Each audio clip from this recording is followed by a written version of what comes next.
All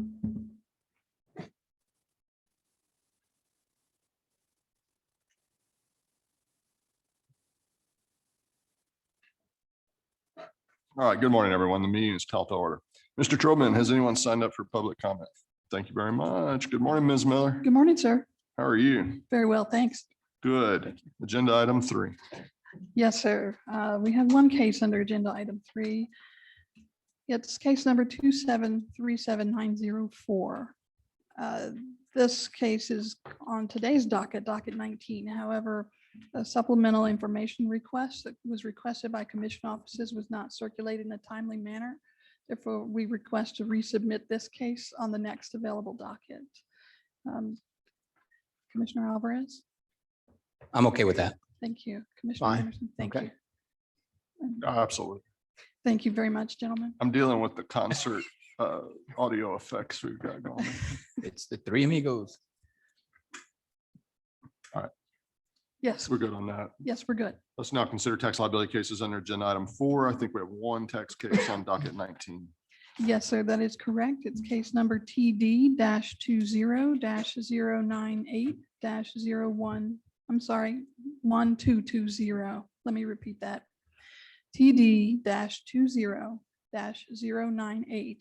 TD-20-098-1220. Commissioner Demerson, I agree with staff recommendation. Commissioner Alvarez, I agree with staff's recommendation. and Mr. Chairman. Agree with staff recommendation. Thank you. No fair housing cases under agenda item 5. Correct. Agenda item 6, we have no wage claim cases pulled for additional discussion on docket 19. That's correct. None pulled for discussion. You should have received the wage claim short form dissent list already. I move we accept staff recommendations on the remaining wage claim cases on docket 19. Chairman, I second the motion except for those cases on which I'm dissenting as reflected on the wage claim short form dissent list for docket 19. I agree with the chairman's motion, except for the cases on which I'm dissent for docket 19. Motion passes with the exceptions noted. Thank you. Move to agenda item 7, consideration of unemployment insurance cases on docket 19. Please proceed when you're ready. Case number 2439051, Commissioner Alvarez. Can you repeat that number again? 2439051. Great, thank you, ma'am. The A2 decision is not supportable. The claimant provided credible sworn testimony that he never received the notice of telephone hearing for the AT1 hearing. He did not call to participate in the hearing because he was unaware that there was a hearing. His sworn testimony established non-receipt of the notice of telephone hearing by credible and persuasive evidence. The claimant had good cause for the non-appearance. Reverse the AT and resubmit the case for merits testimony. The AT decision should be affirmed regarding good cause. The claimant did not mention non-receipt in his petition to reopen, nor did he provide a satisfactory explanation for failing to do so. For Commission President, the claimant's testimony does not rise to the level of credible and persuasive sufficient to rebut the presumption of a receipt. Consequently, the claimant did not establish good cause for his non-appearance.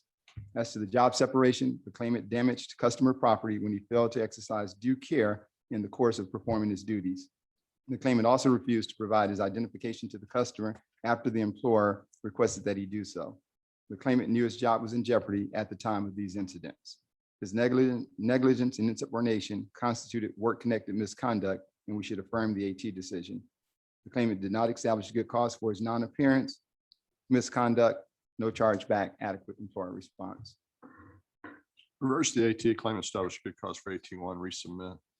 We will resubmit this case. Case number 2446139, Commissioner Alvarez.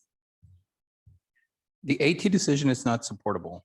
On the good cause issue, the claimant provided credible and persuasive testimony that he never received the notice on telephone hearing for the AT1 hearing. He established good cause for his non-appearance. I do not dispute that the claimant had an overpayment due to earnings adjustment. On the separation, the claimant attended what amounted to a working job interview for a position as an installation technician. He did not even know that he would be paid for his time. He was told by the employer that he needed to have a valid driver's license and was sent to the Department of Public Safety to try to have his license reinstated. He was unsuccessful and was then told by the employer that he could come back when he had a license. It is completely unreasonable to conclude that the claimant was aware that he needed a driver's license when he was not even aware that he had been hired for the job.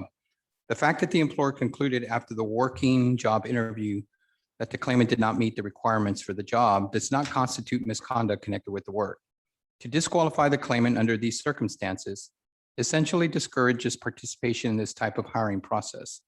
Reverse the AT, claimant had good cause for their non-appearance at AT1. No misconduct, overpayment due, unreported earnings of $238, recompute the overpayment. The appeal tribunal decision should be affirmed.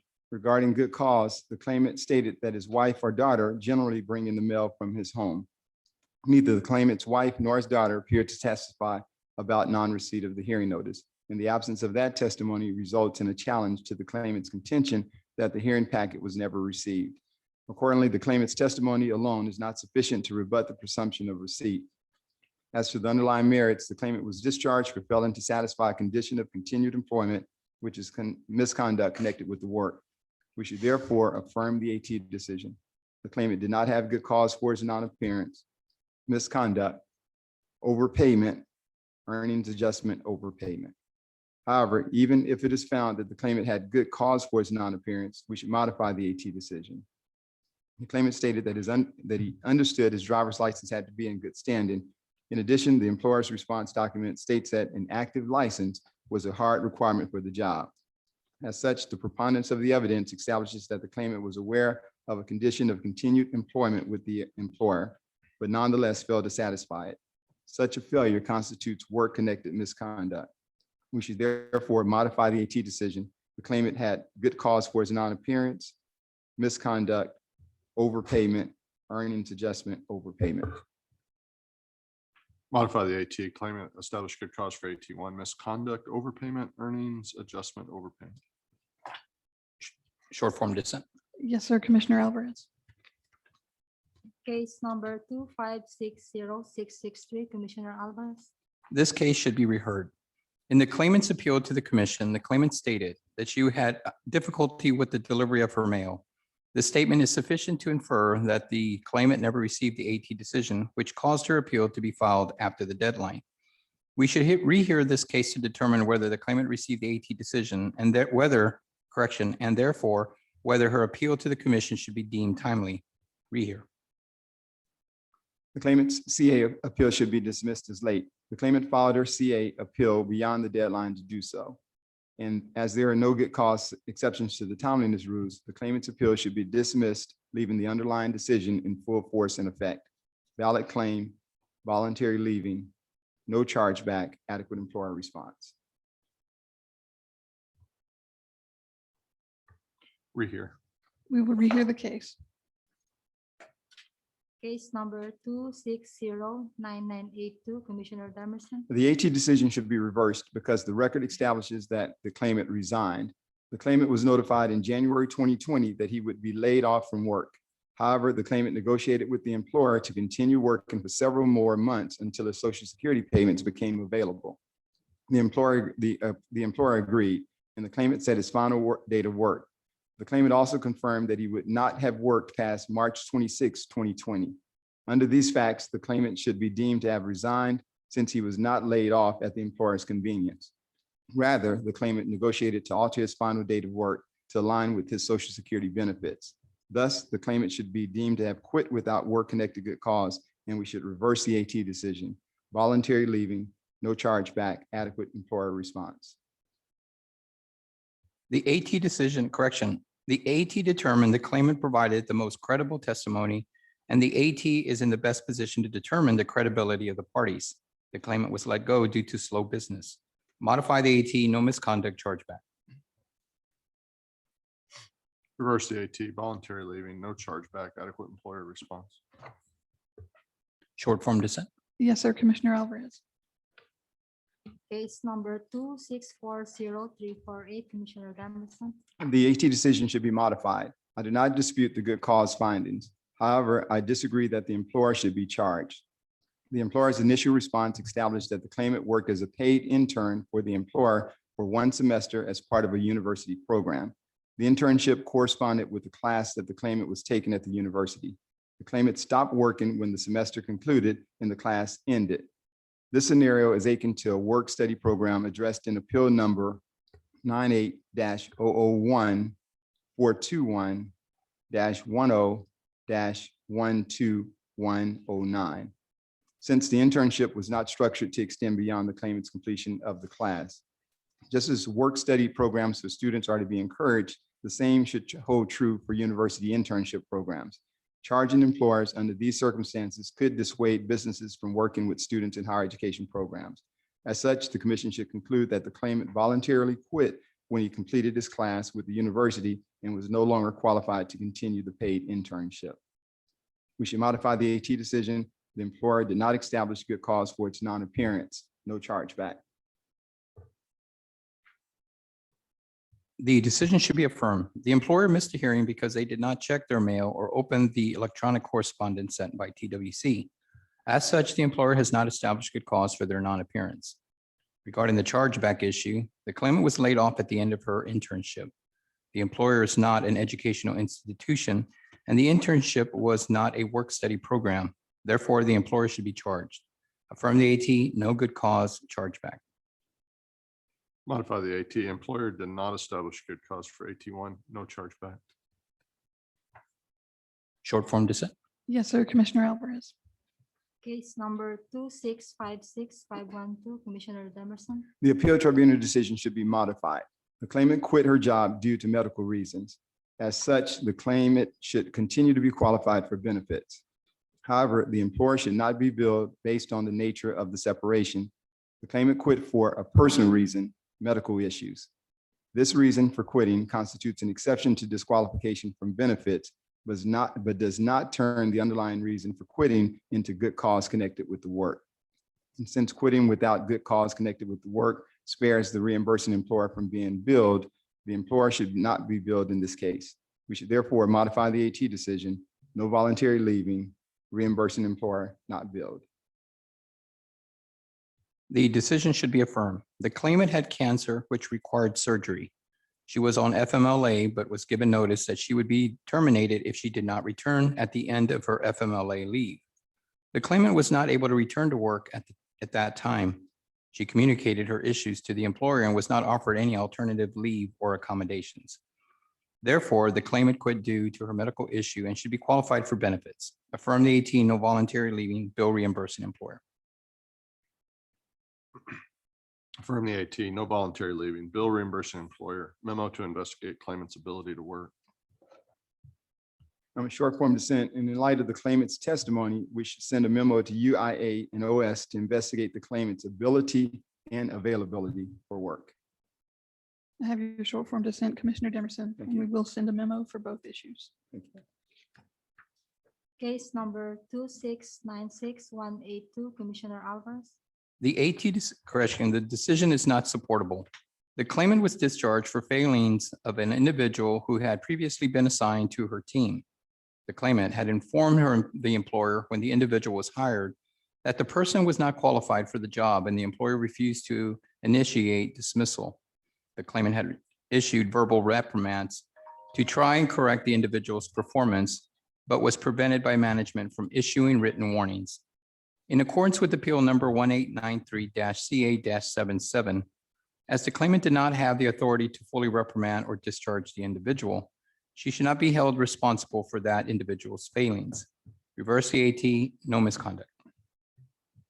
I apologize, Commissioner Alvarez, for that cell phone ringing in the middle of your reading there. We should affirm the appeal tribunal decision because the claimant had previously met the employer's expectations. Her subsequent failure to meet the employer's standards after written warnings constituted mismanagement of her position of employment. We should affirm the AT decision, misconduct. Reverse the AT, no misconduct. Short form dissent. Yes, sir, Commissioner Demerson. Case number 2707965, Commissioner Alvarez. The AT decision should be affirmed. The claimant was discharged in the circumstances surrounding his vacation. The claimant had previously been promised additional vacation days by a supervisor because he had worked when he was not scheduled to work. The claimant was asked to return to work from vacation, which meant the extra vacation days would go unused.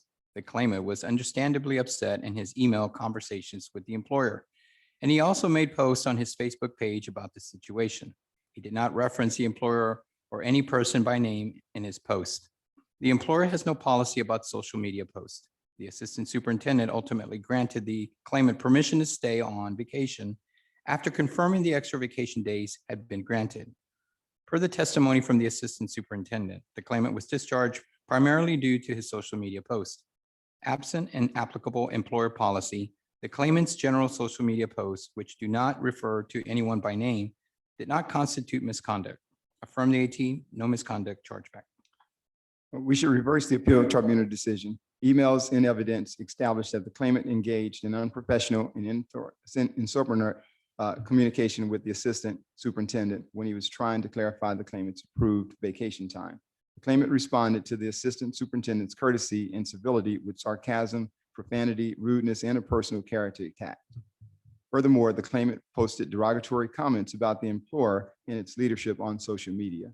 Because the claimant's communication was blatantly insubordinate and his social media posts were clearly not in the employer's best interest and may have harmed the employer's reputation, the claimant mismanaged his position of employment. Accordingly, we should reverse the AT decision, misconduct, no chargeback, adequate employer response. Affirm the AT, no misconduct chargeback. Short form dissent. Yes, sir, Commissioner Demerson. Case number 2713064, Commissioner Alvarez. The AT decision should be reversed on the work separation. The employer alleged that the claimant violated the employer's COVID-19 protocols by taking off her mask and coughing on a coworker. The claimant had recently been ill with COVID-19, but was no longer positive for the virus and had been released by her doctor to return to work. She did have some lingering symptoms such as a cough. On her first day back to work, the claimant went to see a teacher and coughed as she was about to enter the classroom. The teacher overreacted by letting out a noise and hiding in the bathroom. The claimant found this slightly humorous and giggled. She did not cough on the coworker or take off her mask. The coworker complained against the claimant, and she was discharged based on this complaint. The employer provided no firsthand testimony about the final incident. In light of the claimant's credible sworn testimony, the employer's evidence was insufficient to establish the claimant's misconduct. Modify the AT, no misconduct, bill reimbursing employer, void adequate response, sever reasonable assurance. We should modify the appeal tribunal decision. The claimant was aware of the employer's health and safety protocols that required her to wear a mask in public areas. She was also aware that individuals were very concerned about the infection rates for COVID-19 at that time. Thus, by failing to follow the mask protocol, coughing while entering a coworker's classroom, and laughing at the coworker's understandable apprehension and reaction, the claimant mismanaged her position of employment. We should modify the AT decision, misconduct, reimbursing employer not billed, sever the adequate response, and reasonable assurance issues. Reverse the AT, no misconduct, bill reimbursing employer, void adequate response, sever reasonable assurance. Short form dissent. Yes, sir, Commissioner Demerson. Case number 2720549, Commissioner Alvarez. The decision is not supportable. I agree that the claimant filed a late appeal, and therefore the commission has no jurisdiction regarding the filing issues. However, the commission can assume jurisdiction over the reporting issue as early as June 19th, 2020. Given the claimant's credible testimony that he tried repeatedly to report but was unable to get through to the commission due to high call volumes, we should close the reporting ineligibility as early as the commission has jurisdiction, June 20th, 2020. Modify the AT late claimant appeal reporting not eligible 1/12/20 to 6/2020. Filing ineligibilities left in full force and effect. We should modify the appeal tribunal decision. Regarding timeliness, the claimant received the determinations in question, but stated that although he read them, he did not read the appeal deadline. Misreading the determination is not an exception to the timeliness rules. Furthermore, the appeal deadline preceded the pandemic and the technical issues that TWC later experienced. Thus, since there is no good cause exception to the timeliness rules, the claimant's appeal is late. As to the reporting issue, despite the late appeal, TWC could take continuing jurisdiction as of June 19, 2020. Because the claimant testified that he tried to report to TWC in February 2020, but was unable to get through to anyone, I would agree to close the reporting ineligibility on Saturday, June 20, 2020. Therefore, we should modify the AT decision. The claimant filed a late appeal, filing not eligible December 15th, 2019 through December 21st, 2019, and December 22nd, 2019 through December 28th, 2019. Reporting not eligible January 12th, 2020 through June 20, 2020.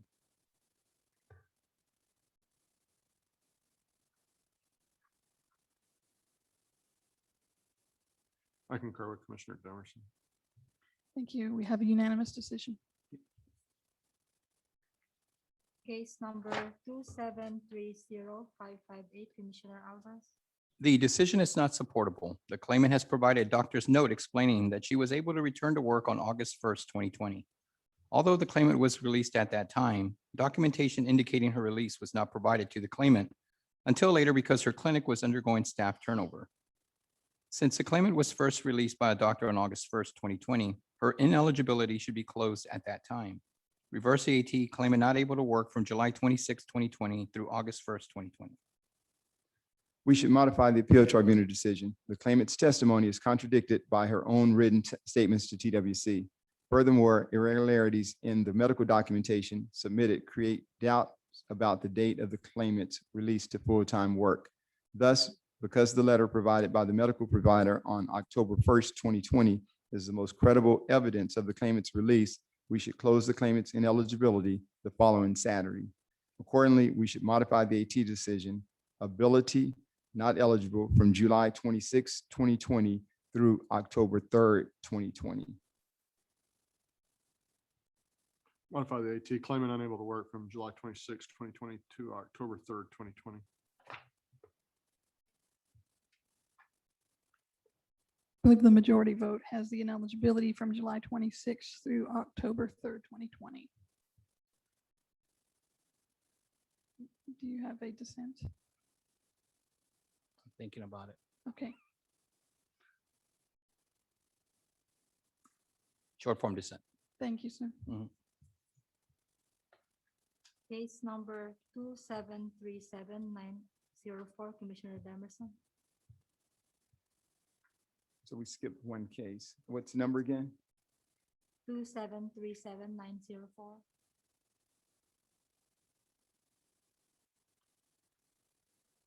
See if I have the case.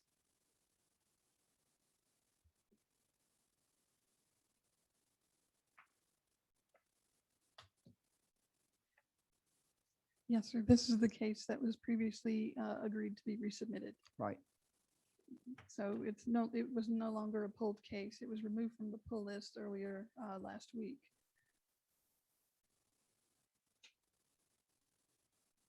All right, so we're going to review, we'll review that case this week.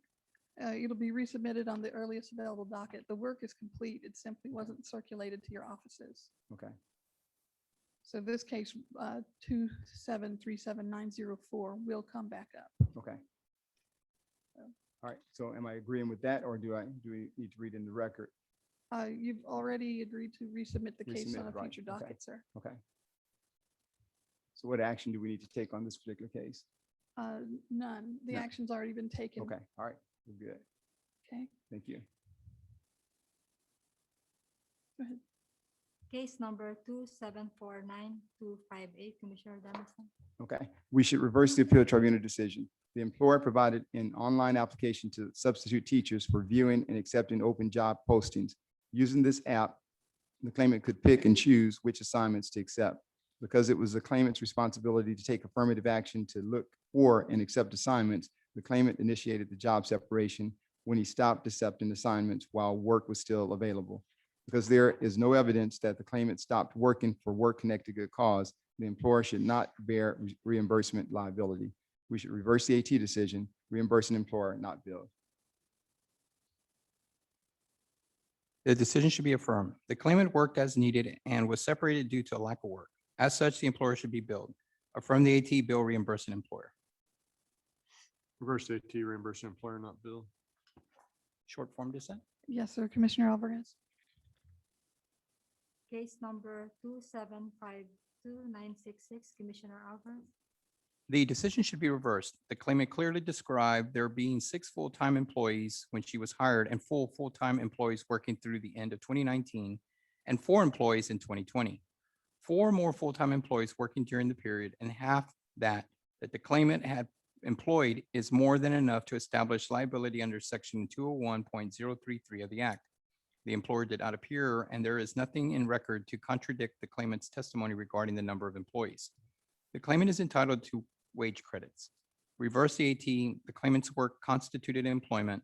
She is entitled to wage credit of $20,000 in each quarter of her base period.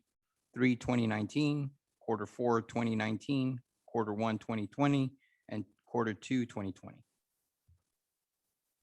There is insufficient information in the record on which to base a decision. It's clear from the AT decision and tax department records that the claimant was in the employment of the named nonprofit entity for about a year and a half, but the employer did not testify or meaningfully participate in the claim process. The company's TWC account is listed as pending in the employer's master file.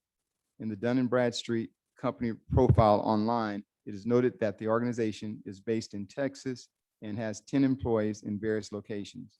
The field tax comments for a predecessor account lists 2 other named employees in connection with the claimant's wage credit investigation. The claimant's testimony, which was undisputed, and was that the employer had up to 6 employees while she was working there, and that at times the number of employees was below 4.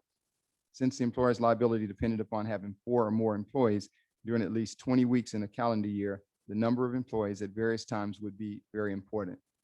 It appears that a rehearing and analysis of tax department records would be useful in settling whether the claimant is entitled to wage credits for the work she did for the nonprofit organization. Accordingly, we should hold a rehearing with the participation of the employer and the tax department regarding how many employees worked for the employer during which weeks in 2019 and 2020 in order to determine the employer's liability status. I concur with Commissioner Demerson. We will rehear the case.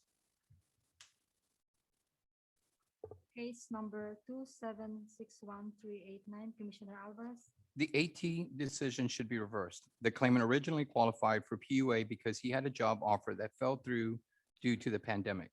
He also had a child who is in remote learning as a result of the pandemic, for whom the claimant must provide care.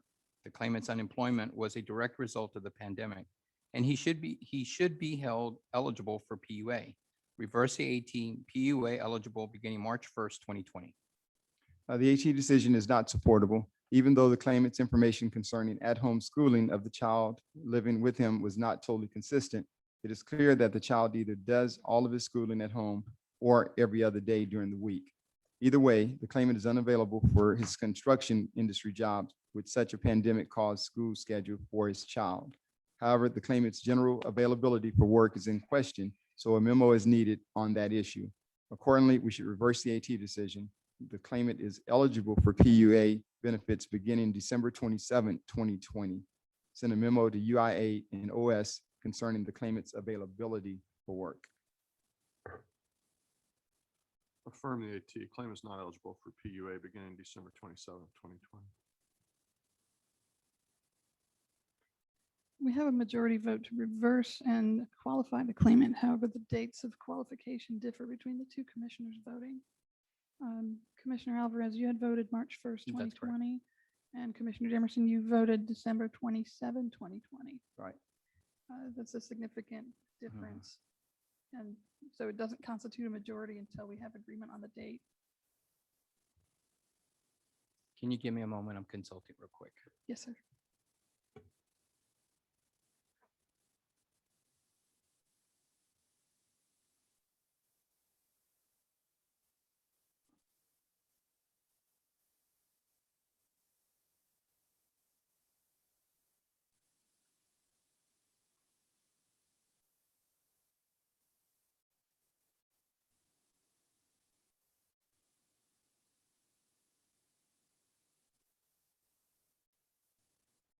Commissioner Alvarez, if I could note that the PUA claim isn't dated until April.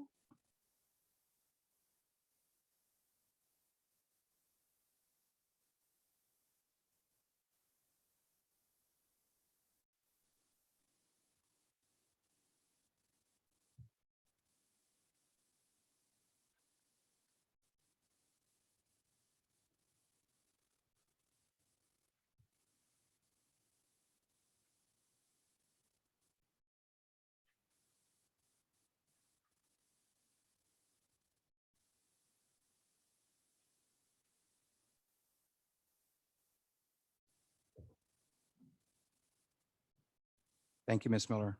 Apologize for the delay. Claimant is eligible, PUA eligible beginning 4/12/20. We still have a discrepancy in the Discrepancy there. dates.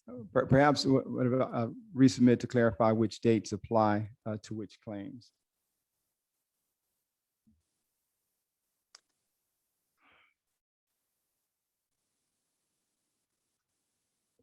I can agree with Commissioner Demerson on that. We will resubmit the case to clarify the dates. Thank you. Case number 2765302, Commissioner Alvarez. The decision is not supportable. With regard to the timeliness issue, I agree that the claimant filed a late appeal. Due to the continuing ineligibility, jurisdiction may be assumed 14 days prior to the claimant's appeal.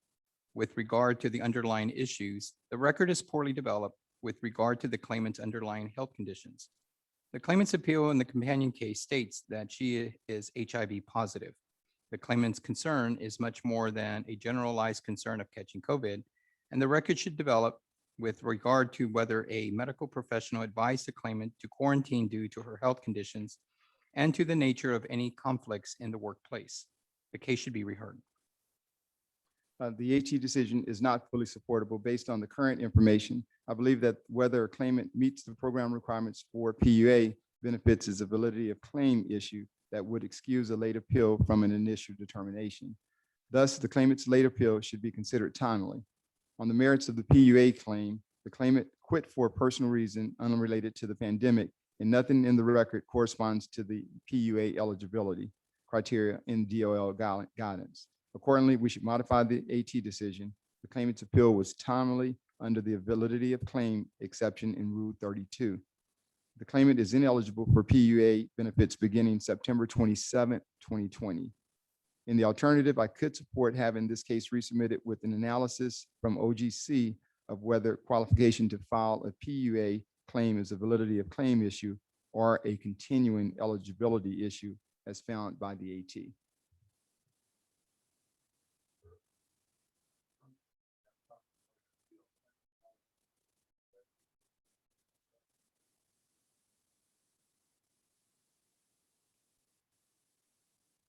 We've not achieved a majority vote. Commissioner Alvarez, you voted to rehear, Yes, ma'am. and Commissioner Demerson, you voted timely appeal with affirming the ineligibility or disqualification for PUA, or to resubmit the case for an OGC memo. And Mr. Chairman, you voted to affirm the appeal tribunal.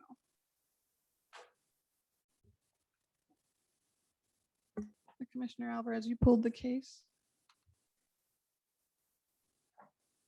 Yes, I'm waiting for counsel to come back. Yes, sir.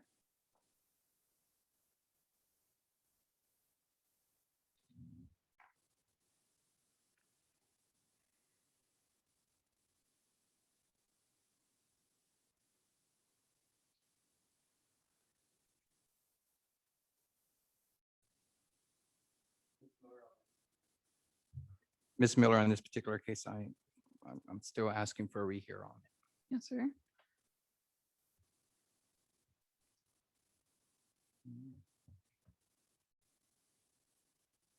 May I recommend we resubmit this case as well to allow additional consideration? Yeah, in the alternative, I agree with resubmitting the case. We still only have one vote for that. Mhm.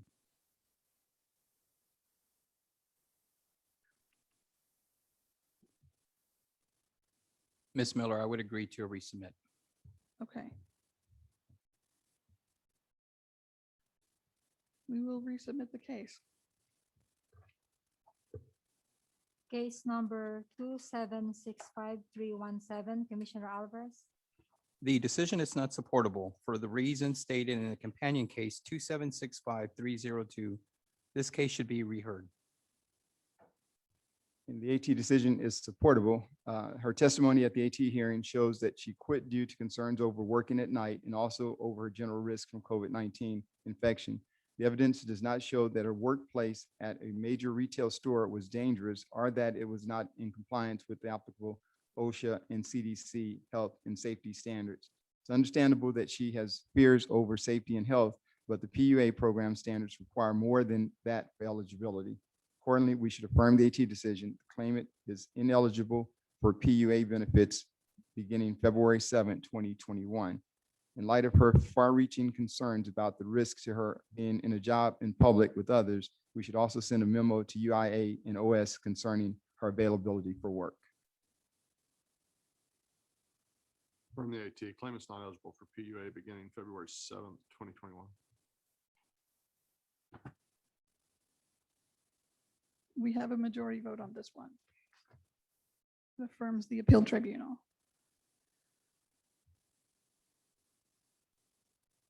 Wait, hold on real quick.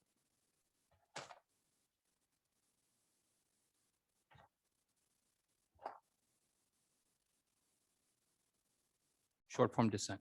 Yes, sir, Commissioner Alvarez. And that is the last UI case pulled for additional discussion on docket 19. You should have received the UI short form dissent list for docket 19. I'll move we accept staff recommendations on the remaining UI cases on docket 19. I second the motion, except for those cases on which I'm dissenting as reflected on the UI short form dissent list for docket 19. I agree with the chairman's motion, except for the cases of which I'm dissenting as reflected on the short form dissent list for docket 19. Motion passes with the exceptions noted. Thank you. Thank you. Is there any other order of business come before the commission? Chairman, I would just like to introduce our new member to the staff, Elena Zachman, who is joining us today. And yesterday was her first day, so we want to welcome her to not only to our office, but to this department. She was with AEL, but we're glad to have her. So welcome. Do we have a motion to adjourn? Chairman, I move that we adjourn. Second. Been moved and seconded to adjourn. We're adjourned. Thank you.